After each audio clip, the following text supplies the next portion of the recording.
오늘 하나님께서 우리에게 주신 말씀은 누가복음 7장 18절에서 23절 말씀입니다. 요한의 제자들이 이 모든 일을 그에게 알리니 요한이 그 제자 중 둘을 불러 주께 보내어 이르되 오실 그이가 당신이오니이까 우리가 다른 일을 기다리오리이까 하라 하매 그들이 예수께 나아가 이르되 세례 요한이 우리를 보내어 당신께 여쭈어 보라고 하기를 오실 그이가 당신이오니이까 우리가 다른 일을 기다리오리이까 하더이다 하니 마침 그때에 예수께서 질병과 고통과 및 악귀 들린 자를 많이 고치시며 또 많은 맹인을 보게 하신지라. 예수께서 대답하여 이르시되 너희가 가서 보고 들은 것을 요한에게 알리되 맹인이 보며 못 걷는 사람이 걸으며 나병 환자가 깨끗함을 받으며 귀먹은 사람이 들으며 죽은 자가 살아나며 가난한 자에게 복음이 전파된다 하라. 누구든지 나로 말미암아 실족하지 아니하는 자는 복이 있도다 하시니라. 아멘. 내가 만든 신이라는 제목으로 김진문 목사님 말씀 전해주시겠습니다. 저는 오늘 내가 만든 신이라는 제목으로 하나님 말씀 증거하도록 하겠습니다. 제가 3, 6, 9, 12 5주째가 있는 날마다 이렇게 제가 설교를 하게 되는데 오늘이 바로 그날입니다. 6월 달이고 또 다음에 또 9월 달에 또 5주 때 또 보실 수 있는데요. 오늘 또 특별히 오전에 또 종교인 가족 예배에 있어서 오전에 보시고 오후에 저를 또 보게 되었는데 참 감사하게 생각합니다. 제가 전에 새로운 미용실에 가게 된 적이 있었습니다. 새로운 미용실에 가게 되는데 가게 돼서 제 머리를 이렇게 잘라주십시오 저렇게 잘라주십시오 제가 했는데 그분이 하신 말씀이 고객님의 머리를 보아하니까는 짧은 머리에다가 조인성 머리를 하면 정말 어울릴 것 같다 그런 거예요. 조인성 머리를요. 그래서 제가 굉장히 화면 벌써 나왔는데요. 일단은요 조인성 머리를 해달라고 했습니다. 그래서 제가 이제 갈등하다 그럼 해주십시오 해서 제가 보니까 되게 멋있더라고요. 그래서 제가 이제 교회에 가서 애들 앞에서 얘들아 나 조인성 머리까지 머리 깎았다 라고 얘기를 하니까 애들이 하는 말이 조인성이 아닌데요 그러면서 하는 말이, 그러니까 아까 옆에 있던 그림 BY라는 래퍼 가수입니다. BY 닮았는데요 오히려 그렇게 얘기를 하더라고요. 제가 한번 짧게 머리 친 적이 있었는데 혹시 제 머리가 이 머리 아닙니다. 제가 이거 아닙니다. 실제 이 가수랑 비슷하게 생겼다 그러면서 그러더라고요. 제가 전주 서문교회에 와서 유초동부 애들이 저한테 붙여준 별명이 있습니다. 그게 뭐냐니까 맹구입니다. 맹구. 그래서 제가 하도 답답해서 야 왜 내가 맹구야 물어보니까 애들이 하는 말이 목사님 못생겼잖아요 그런 거예요. 솔직히 그 말에 동의하지 않습니다. 저는 제가 참 잘생겼다고 생각합니다. 왜냐? 하나님의 작품이거든요. 작품입니다. 애들이 저에 대한 이미지가 제가 생각하건대 좀 장동건이었으면 그런 바라는 마음이었지만 저는 맹구였고요. 조인성이길 바랬지만 결국은 BY로 그렇게 비춰진 모습이었습니다. 이게 바로 애들이 저를 바라보는 저의 모습이었던 것 같은데, 그러면 세상 사람들이 바라보는 기독교가 어떤지 한번 보겠습니다. 다음 화면 보여주십시오. 여기 나온 사람은요 리차드 도킨슨이라는 사람인데요, 만들어진 신이라는 책을 제목 가지고 책을 썼는데 굉장히 히트를 쳤습니다. 여러분 이걸 가지고 또 집에 가서 열심히 봐야겠다 뭐 생각할 수 있는데 이거는 신앙도서가 아니고요. 어떤 책이냐면은 옥스퍼드대 교수입니다. 진화 생물학자인데 이 사람은 종교는 실패자들이나 나약한 자들이 붙드는 신념이라고 그렇게 주장했습니다. 그러면서 창조론을 어떻게 하면 적극적으로 박살내려고 하는 그런 사람입니다. 아주 무섭습니다. 그래서 그냥 난 반대해요 그럼 동의하지 않습니다 이 정도가 아니고 적극적으로 가서 괴롭히고 가는 이런 스타일의 사람입니다. 그래서 이 사람의 주장은 신이 우리를 만든 게 아니라 사람에 의해서 신이 만들어졌다라고 그렇게 주장하고 있습니다. 그래서 이 사람이 또 쓴 책이 하나 더 있는데 이기적 유전자라는 책을 썼는데 그게 이제 최근에 히트했던 그 스카이 캐슬 거기서 독서 토론할 때에 언급됐던 이기적 유전자라는 책인데 그때 언급됐던 책입니다. 사람들이 그 책을 보면서 너무나 유명한 책이니까 다 봐야겠다 하지만은 결국 그 내용들은 근본적으로 보면 기독교를 박살내고 공격하려는 그런 책이라는 겁니다. 제가 이 얘기를 왜 하냐면요, 이것을 우리의 신앙생활도 마찬가지라는 겁니다. 예수님은 우리에게 자신을 이렇게 바라봐 주기를 원하시는데, 이런 이미지로 보기를 원하시는데, 우리는 자꾸 주님을 다른 이미지로 만들어서 자꾸 본다는 거예요. 주님이 원하시는 방향대로 보는 게 아니라 뭔가 왜곡돼서 우리 주님을 바라보게 된다는 겁니다. 교회에 오래 다니신 분들이 하나님에 대한 해석이 제각기 다를 때가 많습니다. 어떤 분은요, 하나님을 심판의 주로 생각합니다.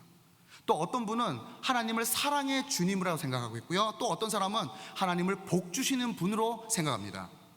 보통 우리가 하나님에 대해서 갖는 이 신관, 하나님에 대한 이 생각들은요, 하나님이 좀 이런 분이었으면 좋겠다 하는 자신의 희망사항인 경우가 너무나도 많습니다. 개인의 사정에 따라서 그렇다는 거예요. 몸이 많이 아픈 사람은 하나님을 치유자라는 사실을 붙들고 싶을 것이고, 나쁜 사람들에게 피해를 많이 입은 사람 같은 경우는 정말 정의의 주, 심판의 하나님을 믿고 싶었을 겁니다.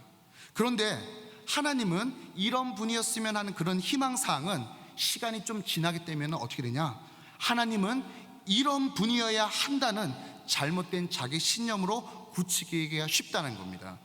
이렇게 한쪽으로 기울어진 이 신관이 아주 엄청나게 무서운 거라는 거예요. 하나님은 심판의 주이기도 하시지만 사랑의 주이시고요, 또한 복 주시는 하나님이십니다. 우리가 크고 놀라우신 그 하나님을 있는 그대로 인정해 드려야 되지, 내 입맛에 맞는 하나님을 골라서 믿을 수는 없다라는 겁니다. 오늘 세례 요한의 이야기에서 우리가 그것을 볼 수가 있는데요, 당시에 세례 요한이 감옥에 갇혀 있었습니다. 그래서 세례 요한의 제자들이 밖에 있는 소식들을 자기 스승님 세례 요한한테 전달해 줬습니다. 그럼 이 제자들이 세례 요한한테 어떤 얘기를 전해줬냐, 18절 말씀인데요, 다 같이 한번 읽도록 하겠습니다. 준비 시작. 이 모든 일이라는 것은요, 나사렛 예수 그리스도가 하는 모든 일을 말하는 겁니다. 다시 말해서 예수님께서 중풍병자를 치유하시고 세리와 죄인들의 친구가 되어주시고 전도하시고 나인성의 과부의 죽은 아들을 살려주신 것들, 또한 귀신을 내쫓으시고, 이 놀라운 소식들을 요한의 제자들이 감옥에 있는 요한에게 전달해 줬다는 거예요. 그런데 요한이 그 소식을 듣고서 기뻐서 정말 좋아라 한 것이 아니라 급히 자기 제자들에게 예수님께 보내서 뜻밖의 질문을 한다는 겁니다. 그게 뭐냐? 19절 말씀입니다. 함께 읽어볼까요? 시작.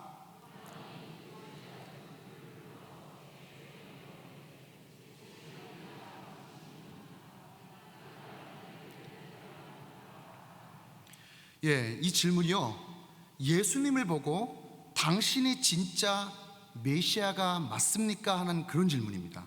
이거 기가 막힌 질문이에요. 왜냐하면 이 질문을 다른 사람이 한 것도 아니고요, 주님의 길을 예비하고 주님을 영접할 수 있도록 준비시킨 세례 요한이 이 질문을 했다는 거예요. 여기에 대해서 여러 가지 해석이 있습니다. 세례 요한이 믿음이 약해져서 이런 말 했다 얘기도 있고요, 그게 아니고 제자들이 자기가 죽고 난 이후에 제자들의 신앙이 연약해질 수 있기 때문에 제자들한테 그걸 직접 물어서 알도록 하기 위해서 했다라고, 이런 얘기, 다양한 해석들이 있습니다.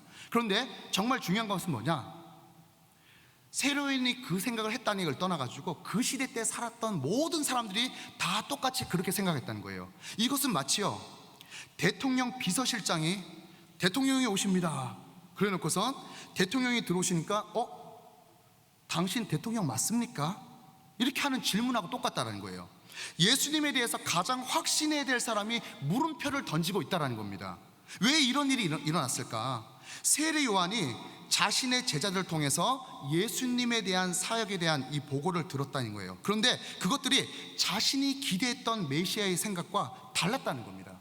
세례 요한이 가졌던 그 메시아는 어떤 생각이었냐, 심판의 주, 물론 또 구원의 주도 맞습니다. 그렇지만 심판의 주가 더 강한 부분이 있다는 거예요.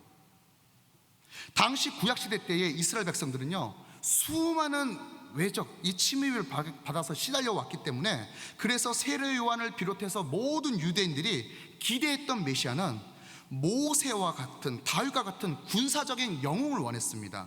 그렇게 생각했다는 거예요. 로마의 앞잡이를 물리치고 새로운 이스라엘의 영광의 그런 제국을 건설해 줄 만한 그런 카리스마 있는 그런 영웅의 메시아를 기대했다는 겁니다. 그들이 기대했던 메시아는요, 심판과 정의 칼을 휘두르는 메시아였습니다. 물론 병든 자를 치유해주고 가난한 자들에게 복음을 전하는 일, 이런 것들도 메시아가 하는 일은 맞습니다. 그렇지만 성경에 이렇게 기록되어 있지만 자기 현실에 뭔가 처해있는 그 현실에 딱 붙잡혀 있으니까 그들은 다른 것을 다 편집해버리고 심판해주 정의의 통치자 메시아 그 이미지만 딱 붙들고 있었다라는 겁니다. 그런데 실제로 드러난 예수님의 모습은 어땠냐? 사랑의 주님이었어요. 은혜의 주님이었다는 거예요. 사람들이 예수님을 막 왕으로 세우려고 했을 때 오히려 예수님은 도망가셨습니다. 그래서 세례 요한이 갑자기 혼란스러워진 거예요. 강력한 모습은 어디 가고 왜 부드러운 모습만 있지? 많은 성도들이 세례 요한처럼 하나님에 대해서 실망하고 혼란스러워하는 경우가 있습니다. 왜냐? 자신이 생각했던 하나님과 뭔가 다르다고 느낄 때 우리는 그렇게 신앙에 있어서 혼돈을 느낄 때가 있다는 것이죠. 어쩌면 하나님 당신께 실망했습니다. 어쩌면 우리가 그런 고백을 하게 된다는 겁니다. 그런데 이것은요, 하나님의 잘못이 아니라 우리의 잘못이라는 거예요. 우리가 생각하는 하나님은 우리의 현실에 입각한 희망사항일 뿐이라는 겁니다. 현실이 너무나도 힘드니까 우리는 당장이라도 답을 줄 수 있는 어떤 하나님을 원한다는 거예요.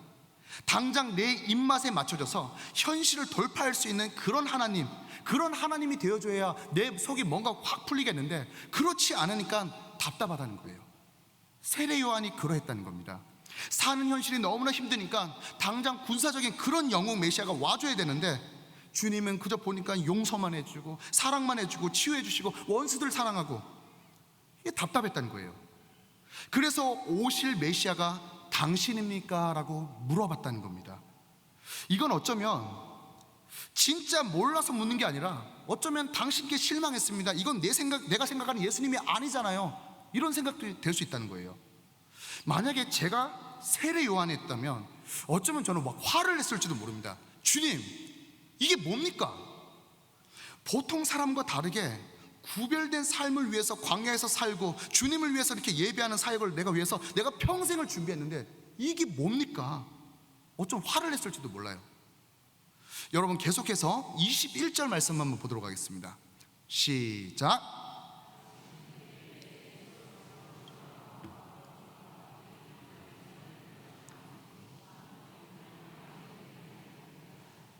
아멘.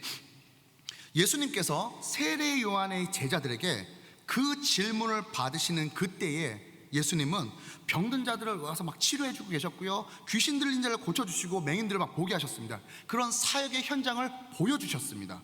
그리고 뭐라고 말씀하셨냐? 22절 말씀입니다.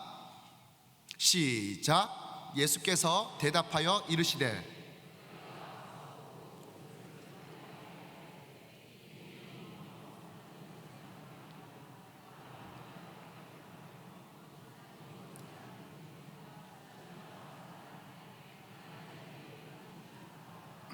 아멘.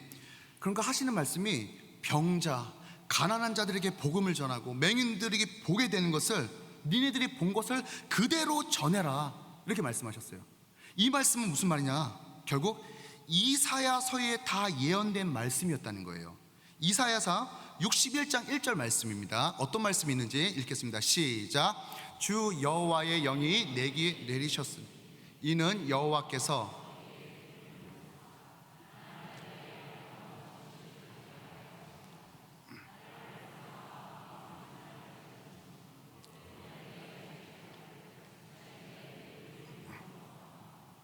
아멘. 자, 그러면요, 결국 예수님은 나는 말씀과 동떨어져 있는 일을 하고 있는 것이 아니라 메시아가 이럴 것이라는 이 예언의 말씀이 이렇게 이루어지고 있는 것을 세례 요한한테 전해라는 말씀이에요.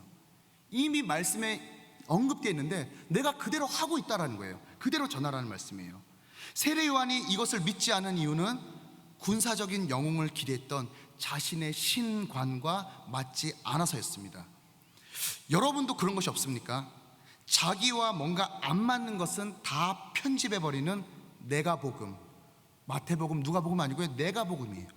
분명히 하나님의 말씀이 이루어지고 있는데도, 기도 응답이 이루어지고 있는데도 불구하고 내 마음에 들어하는 기도 응답이 안 왔을 때는요, 자꾸 못 들은 척합니다. 다른 것을 구한다는 거예요. 자녀가 명문대에 들어가면 아이고 주님의 뜻입니다라 그러고, 하나님께서 주의 종으로 부르신다고 말하면 도대체 주의 뜻이 뭔지를 모르겠습니다 이러고요. 이것이요 여러분, 우리의 생각이 아닙니까? 내가 원하는 뭔가 있는데 그거 들어줘야 하나님이라는 거예요. 하나님의 뜻을 편집하지 마시고요, 있는 그대로 받아들이십시오. 내 선입관만 버리면 이루어지고 있는 것이 그대로 보입니다. 보이지 않는 이유, 내가 뭔가 바라는 것들, 그것 때문에 우리 하나님이 똑바로 보이지 않는다는 것입니다. 세례 요한의 선입관, 메시아는 군사적인 영웅이어야 한다는 이 생각이 우리에게도 얼마든지 있습니다. 그렇다고 한다면 그것은요, 우리가 내가 만든 신이라는 거예요. 그거는, 이것 또한 우리가 보이지 않는 우상을 만든 겁니다. 500년 전에 존 칼빈은 이걸 가리켜서 우리의 마음을 우상 공장이라고 얘기했습니다. 자꾸 해서 그런 걸 만들어내니까. 인간이 만든 신, 우상이라는 겁니다. 그렇지만요 여러분, 인간이 만든 신이 아니라 인간을 만든 신이 바로 하나님이십니다. 그분이 우리를 만드셨고요, 그분이 우리를 다스리십니다. 그런데 우리가 예수님에 대해서 내가 원하는 방식대로 자꾸 만들려고 한다는 거예요. 오늘도 정말 주의 말씀 앞에서 신앙에 있어서 나에게는 어떤 선입견이 있지는 않은가, 그래서 내가 원하는 주님을 만들고 있지 않는가, 내 방식대로 아니면 주님께 실망하고 있지는 않는지 점검해보는 그런 귀한 시간이 되었으면 좋겠습니다. 그래서 내가 믿고 있는 주님에 대한 생각이 균형을 이루고 성경 말씀과 일치하는지도 좀 점검해 보시고, 그렇게 해서 건전하고 아름다운 신앙생활 하실 수 있는 여러분 될 수 있기를 간절히 소원합니다. 예, 다 같이 기도드리겠습니다. 하나님 아버지, 하나님의 은혜를 감사드립니다. 오늘 말씀을 통하여서 내가 하나님을 바로 이해하고 있는지 점검해보는 그런 귀한 시간이 될 수 있도록 도와주옵소서.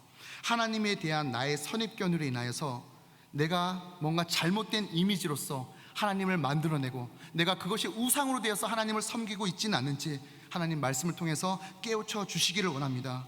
내가 원하는 하나님이 아니라 하나님께서 우리에게 보여주신 그대로 믿을 수 있는 그 하나님을 믿을 수 있도록 도와주시옵소서. 내가 바라는 것에 있어서 하나님 그것 때문에 실망하고 내가 원하는 것만 믿고 싶은 그런 마음들, 그런 내가 복음적인 그런 생각들을 하나님 내려놓고 성경 말씀에 입각한 우리 주님, 우리 예수님을 그대로 믿을 수 있는 모든 성도님 될 수 있도록 도와주시옵소서. 하나님에 대한 나의 생각이 하나님의 말씀과 늘 일치하는지 우리의 바른 신관, 바른 신앙관을 가질 수 있는 모든 성도님 될 수 있도록 도와주시옵소서. 감사드렸고 거룩하신 예수님의 이름으로 기도드리옵나이다.